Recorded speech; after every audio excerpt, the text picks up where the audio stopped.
অনেকদিনই আমাদের নিয়ে তো আমরা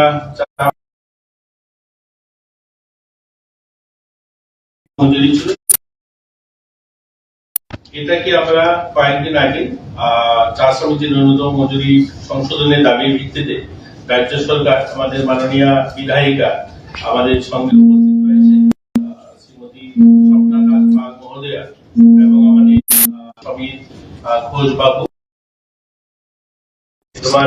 সকল কাজের ধরনগুলিকে বিবেচনা করবে।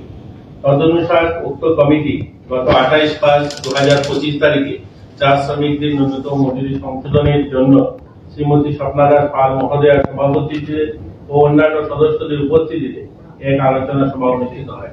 এই আলোচনা সভায় উপস্থিত ছিলেন বিশেষ আমন্ত্রিত সদস্য ত্রিপুরা চা উন্নয়ন কর্পোরেশন লিমিটেডের চেয়ারম্যান ছিলেন সমীর রঞ্জন ঘোষবাবু, আমন্ত্রিত সদস্য সঞ্জয় বাগচি সচিব, সুরমা ভ্যালি শাখা ইন্ডিয়ান টি অ্যাসোসিয়েশনের আসাম এবং শ্রী জয়দেব সরকার সভাপতি কে নগর টিএস লিমিটেডের ছিলেন। অনেক সমাজের সঙ্গে কথা হয়েছে এবং বাগানে গিয়েও মনোভলি বাগানেতেও একটা সভা অনুষ্ঠিত হয়েছে। সেখানে শ্রমিক এবং মালিক পক্ষের আলোচনা ক্রমে এটা সিদ্ধান্ত হয় যে বর্তমান সময় 16% বৃদ্ধি করে আমাদের রাজ্যে আপনারা জানেন অনেকগুলো সিক বাগান রয়েছে, আবার অনেকগুলো ভালো বাগানও রয়েছে। এই সমস্ত কিছু বিচার বিবেচনা করে এবং শ্রমিকদের কথা মাথায় রেখে আমরা বর্তমান সময় আপনারা জানেন যে এই সরকার আসার পর শ্রমিকদের যে বেসিক যে চাহিদাগুলো, যেখানে তাদের বাসস্থান বা জল, শৌচালয়, ইলেকট্রিসিটি, এগুলো কিন্তু সরকার করে দিচ্ছে।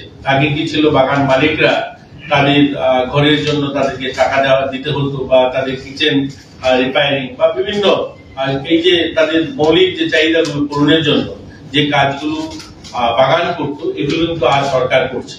অলমোস্ট আমরা বলতে পারি রাজ্যের সমস্ত চা বাগান পরিবারকে প্রধানমন্ত্রী আবাসের আওতায় আনা হয়েছে, তাদেরকে ঘর দেওয়া হচ্ছে, তাদের সেখানে জলের ব্যবস্থা, শৌচালয়ের ব্যবস্থা, ইলেকট্রিসিটির ব্যবস্থা সেগুলো সরকার করছে। তো সেই দিকগুলো সমস্ত দিক দেখে আমরা 176 টাকা থেকে বাড়িয়ে এটাকে 204 টাকা করা হয়েছে। আজকের পর থেকে যখনই গভর্নমেন্ট অর্ডার বার করবে তারপর থেকে 204 টাকা এখন থেকে আমাদের চা শ্রমিক যারা রয়েছেন তারা পাবে। হ্যাঁ, তো এটা এপ্রিল থেকে ওনারা ডিসিশন নিয়েছেন যে 2204 টাকা তারা পাবে এবং অপ্রাপ্ত বয়স্ক যারা রয়েছে, যারা যেখানে 88 টাকা পেত তারা 102 টাকা পাবে। এবং পরবর্তী পর্যায়ে উক্ত সুপারিশ মূলে রাজ্য সরকার নিম্ন উল্লেখিত খালি চা বাগান কর্মরত শ্রমিকদের ন্যূনতম মজুরি বৃদ্ধির অনুমোদন প্রদান করছে, যেখানে প্রাপ্তবয়স্ক পুরুষ এবং মহিলা দৈনিক 204 টাকা এবং অপ্রাপ্ত বয়স্কদের জন্য দৈনিক 102 টাকা। এটা হবে এখান থেকে। আপনারা জানলে খুশি হবেন, আপনাদের বলতে আমাদের খুশি হচ্ছে আমাদের রাজ্যে চা বাগানে, এই চা বাগানে যারা বসবাস করছেন এরা যদিও বাগান মালিক তাদেরকে মজুরি দিত বা তাদের ঘর যেভাবেই তাদেরকে রাখা হতো, কিন্তু তাদের একটা পরাধীনতা, তাদের মধ্যে নিজের বাড়ি বা নিজের ঘর হবে এই স্বপ্ন কোনোদিন তারা বাস্তবে রূপ দিতে পারেনি, যেহেতু তারা বাগানে বসবাস করত।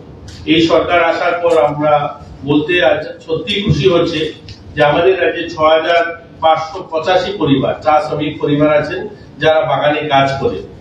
এদের মধ্যে ইতিমধ্যে আমরা যাদেরকে পাট্টা দিয়েছি 3166 জনকে আমরা অলরেডি পাট্টা প্রদান করা হয়েছে।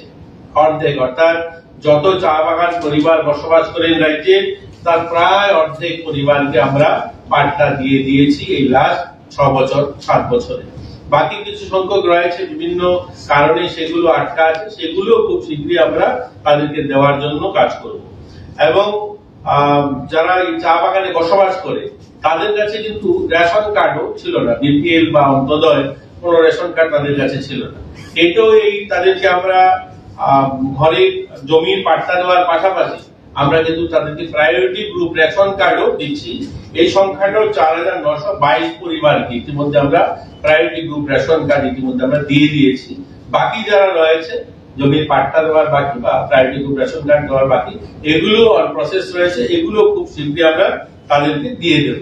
তো আমরা আশাবাদী আগামী দিনে আমাদের চা পরিবার যারা বসবাস করেন এখানে তারাও সম্মানের সঙ্গে স্বাভিমানের সঙ্গে তারাও বাঁচতে পারবে, তাদের ছেলেমেয়েরাও আত্মনির্ভরতার দিকে তারাও এগোবে এবং তাদের ছেলেমেয়েরাও পড়াশোনা করার সুযোগ পাবে। আর অন্য কিছু জিজ্ঞাসা করার থাকেন, আমাদের মাননীয় সচিব রয়েছেন আমাদের লেবার দপ্তরে, ধরুন কান্তি দেবনাথ মহোদয়, উপস্থিত রয়েছেন সমীর ঘোষ মহোদয় এবং আমাদের চেয়ারম্যান যিনি এই মজুরি বৃদ্ধি তাদের দায়িত্বে ছিলেন, ওনারা আছেন, আপনারা জিজ্ঞাসা করে জিজ্ঞাসা